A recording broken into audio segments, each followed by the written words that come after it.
Hey guys, what's up and welcome back to the channel.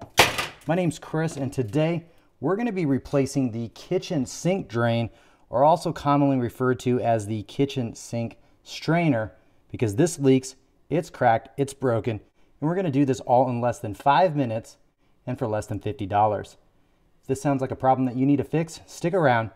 We'll have you cleaned up and fixed up in no time flat. Just a friendly reminder, go ahead and hit that subscribe button.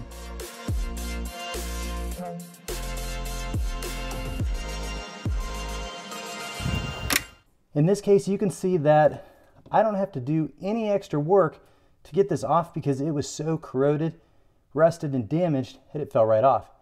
Sometimes this can be really difficult to get off. You might have to chisel it off, you might have to knock it off, but you don't have to worry about damaging those threads because you're going to be replacing all that. We're going to want to undo this here, which means this we might not have to take off because we can get it completely up and through the top of the sink. You may have water in this trap, so you may want to put down a cookie sheet or a bowl or both, because you never know what's going to come out of here. Even though we're not going to remove it, we need to protect what's down underneath. And we're going to go ahead and just push up a little bit, and you can see not only did we have a bunch of material fall down onto that cookie sheet, so that was a good thing that we placed that there, we're just about half done. Now if we come up to the top side of the sink here, well, you can see we pushed that up and we have a little mess that we're going to have to clean up, but that's okay. Here you can see that's actually some plumber's putty, and we're going to have to replace that. So let's get that wiped and cleaned up. At this time, it was also helpful to have a razor blade. That way I could remove any excess material and ensure that it was a clean mating surface. So you're going to need all the pieces. You're going to need the drain, the gasket, the rubber one and the paper one, your washer, and then we're going to need to reapply the plastic spout. And we'll tighten this down by hand.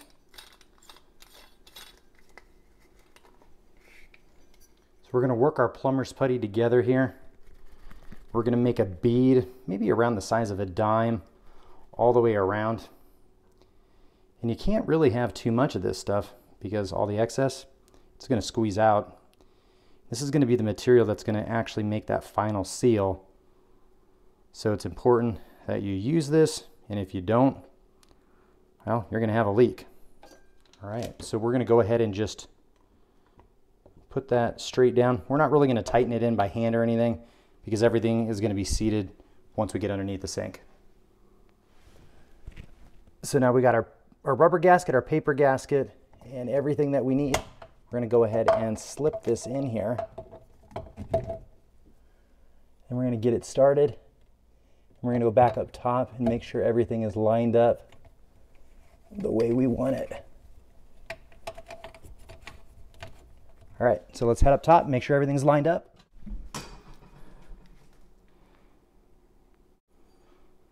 Depending on which way you want your basket strainer to go. In this case, we like it this way. And you can see the plumber's putty is starting to come out around the edges. If you don't see that, that means you didn't use enough. Go back and put some more in. Take everything out, put more plumber's putty in, so you see something like that. Snug this up right here. And continue to work that down slowly, the way it pulls all that plumber's putty down. Now we finished tightening this up by hand. We did push down, move that gasket over, and then we also snugged this up with the pliers and double checked all the other fittings. Let's put some water in it and see how it works. So up top here, we're going to go ahead and just remove that plumber's putty.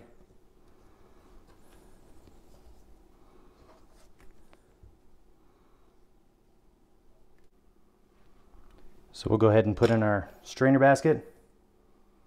We'll turn on the water for the very first time, not too much. We just want to make sure it doesn't leak. So now that we have water in here, again, just enough that we cover maybe a 1/4 inch above where we put that new drain in. Now we'll make sure that there's no drips down below. So taking a look, everything looks like it is working as intended. We did pick up and there are no leaks, drips. Can't say that there wasn't some before, but there isn't any now, and that's the most important thing.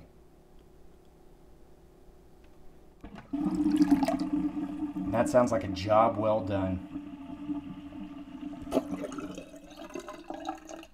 And that takes us successfully through installing that sink drain kitchen sink strainer. Really appreciate you all tuning in. If you're not already subscribed to the channel, go ahead and hit that subscribe button. If you like this video or it helped you out anyways, go ahead and hit that thumbs up. If you didn't like this video, go ahead and hit the thumbs down twice. And as always, guys, work smarter, not harder. We'll catch you in the next video. Just a friendly reminder, go ahead and hit that subscribe button.